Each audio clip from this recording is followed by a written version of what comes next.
Яг энэ чигээр яваад яг ингээд малын тооны өөрчлөлт маань ингээд хязгааргүй дээшээ өсөд ингээд явах юм бол одоогийн байдлаар судалгааны дүнгээс 60% нь бол тодорхой хэмжээнд өөрчлөгдсөн байна гэж гарсан байна шүү дээ. 65 орчим хувь нь тодорхой хэмжээнд өөрчлөгдчихтэй гэсэн.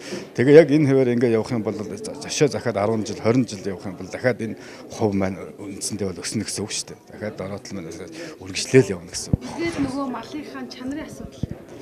Малын чанарын хувьд болохоор одоо үндсэндээ бол мал маань одоо соргог бэлчээрт ургадаг тэр өвс ургамлыг идчихэж малын тэнд өгдөг ашиг шим сүү сайл тэр малын гаралтай түүхий эдэд чанартай явагдана шүү дээ. Тийм болохоор бэлчээрээ бид нар илүү соргог тэнд байх ёстой ургамлууд нь ургаж байгаа тэр нарийн өвс газар малаа бэлчээрдүүлэх юм бол малын тэр сүү ашиг шим түүнээс гарч байгаа түүхий эд маань илүү бол ашигтай өндөр бүтээмжтэй тийм байна гэсэн тийм судалгаанд. Хамгаалж чадвал эрүүл мах эднэ л гэсэн үг. Тэгээ үндсэндээ бол хөрс түүнийг тэр хөрсийг нөмөрч одоо янз бүрийн илэгдлээс хамгаалж байгаа ургамлаа гол нь хамгаалах хэрэгтэй. Эхлээд бол ургамал маань одоо хөрсөө бүрхчээж тэр хөрс маань үндсэндээ хамгаалагдаж байна.